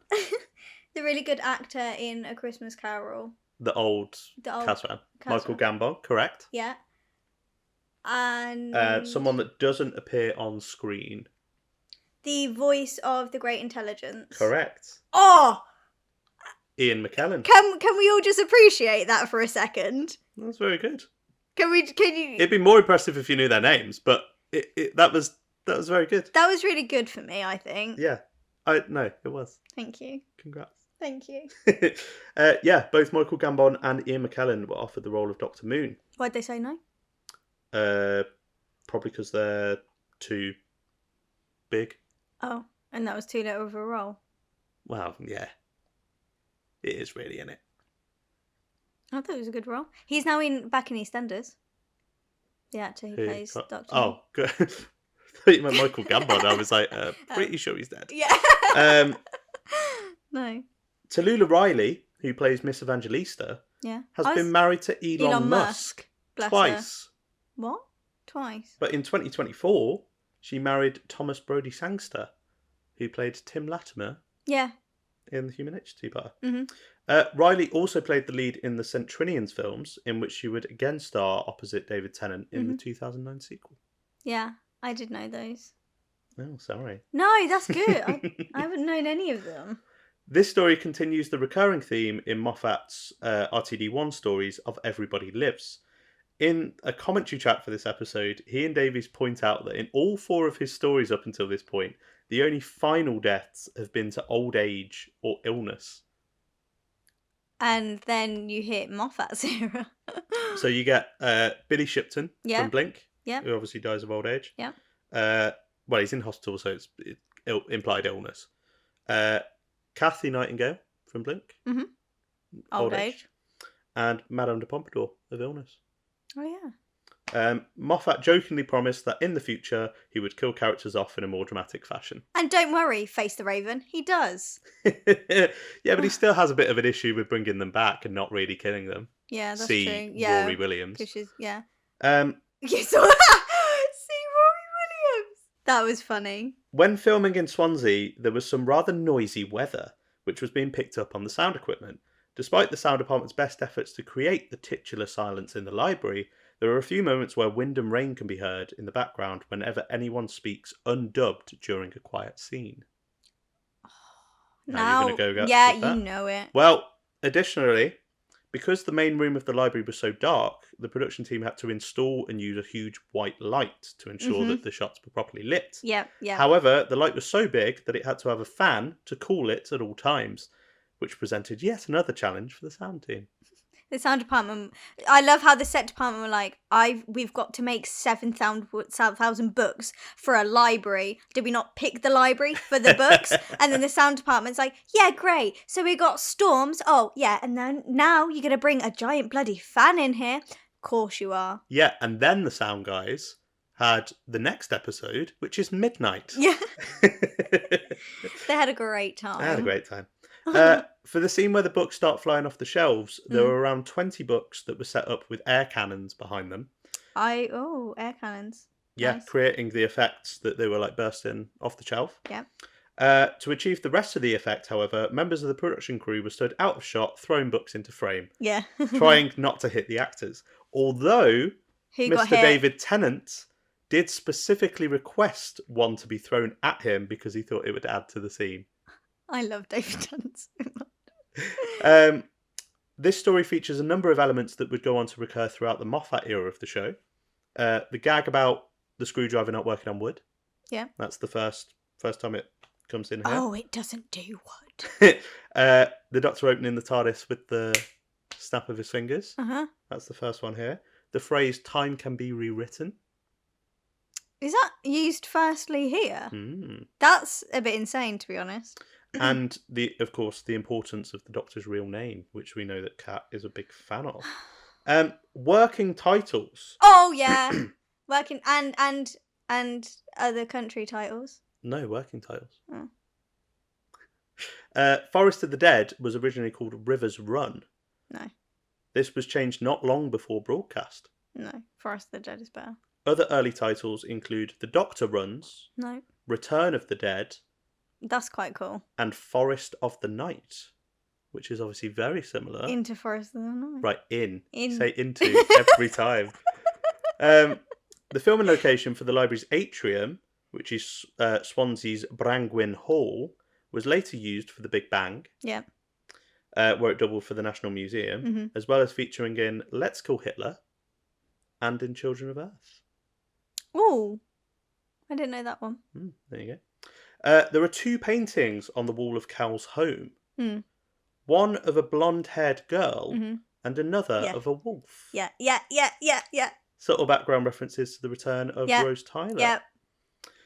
In an earlier draft of the script, it would be revealed that in the real world, this one's really interesting actually. Okay. In an earlier draft of the script, it would be revealed that in the real world, Donna's artificial intelligence husband Lee was actually an overweight biological woman. Yeah, I remember this. Implying Lee is a trans man and this male identity is how he views himself. This was scrapped for fear of being too confusing. Russell T Davies said he wishes that this was kept in, but admitted it would have taken the focus away from Donna and would have been a disservice to the subject by appearing in such a small blink and you'll miss it moment. Yeah, I remember reading that and I thought that is so, like, A, beautiful and B, devastating for that character. Yeah. Because obviously that whole sentient world is built around people being able to live out their lives and what they want from life and things like that. The ideal. And they're able to do that. And then when you come back to the library, it's back to reality. So I remember reading that and thinking that would have been so devastating. But they were saying it sort of takes the focus off. I fully get why they didn't go with it. Yeah. 100%. I agree. That would be a topic that deserves a full episode. Yeah. And not just a, as you said, blink of an eye type thing. But I remember reading that and thinking, oh, wow, that would have just been heartbreaking. But yeah. When naming the Vashta Nerada, Moffat went out of his way to check that the words didn't have a deeper meaning, confidently saying that the name is completely made up. Yeah. It was in part chosen because he thought Tennant would sound cool saying it. That's incredible. Which he does, doesn't he? Vashta Nerada. Vashta Nerada. The ratings for Silence of the Library actually suffered as a result of going head-to-head with the final of ITV's Britain's Got Talent, making it the first time since the show's revival in 2005 that it did not have the largest audience share for its time slot. That's actually insane. Like, this is the first time. Yeah. In contrast, Forest of the Dead actually had the highest audience share of all of Series 4. That's great. I'll tell you what I've got here. Foreign titles. Oh, yeah. There's some cool ones here. Good. So, the French is Library of Shadows, parts 1 and 2. That's mystery. Parts 1 and 2. Parts 1 and 2. The first part in German is Deadly Silence. Ooh. The Hungarian, we have quite a literal sort of translation. Quiet Library. And then Forest in Death. Oh, fair enough. And these are my 2 favourite ones, especially because they're Italian. Go on. The Shadow Killer. Oh, that's creepy, that is. And Fragments of Memory. I like that. That's quite nice, right? That's nice. I like that. And final little bit of triv. Stephen Moffat said that British tabloid newspaper The Sun somehow got a hold of the script for Silence in the Library and had threatened to publish it. Are you serious? Moffat jokingly told them to do it, later remarking, "I'd like to see The Sun publish that many words in a day." Go on, Moffat. Yeah. You go for it. Yeah. So there you go. That was Cry for Help with a Triv. Is that what we settled on? Yeah. Not triving in a bit of salad? Ridiculous. Well, to wrap up, have we got any listener thoughts? Oh, yeah. We'll speed through these because we have been going for a while. So I did a poll. You know I love a poll. We did a poll. You know I love a poll. We did a poll. So anyway. You said we're speed running through this. So out of the options, we had brilliant, good, middling, not my cuppa. Mm-hmm. I was actually quite shocked with the results of this. Oh, go on. 3% said not my cuppa. Interesting. I didn't think someone would put I wonder if it's the river. Oh, maybe. Might be the river. The river thing. arc, sort of not. Yeah. 3% said middling. 26% said good. Mm-hmm. And then 68% said brilliant. Yeah. Which is good, but I'm shocked someone just thought it was good. Because I think it's great. Anyway. I'm shocked someone thought it was just good. Good's good, but brilliant is great. Yeah, you know. James said, an absolute banger of a two-parter that introduced one of my absolute favourite characters ever, River Song. Nick said, it is my absolute all-time favourite. Mad, spooky, moving, twisty science fiction, and completely magical. It's the perfect prelude to Moffat's stunning fairy tale approach to Series 5 and just perfection in general. I adore it. 10 out of 10, certified banger. Go on, Nick, absolutely. Yeah, go for it, man. That's what I love. Millie said, I wouldn't disagree if someone said it was the best Doctor Who story. Fair. Completely fair. Yeah. Friend of the pod, Phil Hawkins, says, watched this last week with my kids. Ooh. Oh. They weren't as scared by it as I thought they would be. They're 11 and 5. Yeah. But I think they enjoyed it. The older one had lots of questions about why River Song was so important, which I may have given in and told her. Whoops. Spoilers. No! Spoilers! Jack said, from the fabled run, or 10 out of 10, Series 4 Doctor Who stories, God, it's excellent. That's true. Yeah, this is the run. Yeah. Amy says, I love it. A definite highlight of Series 4. The Vashta Narada was spooky and interesting villains.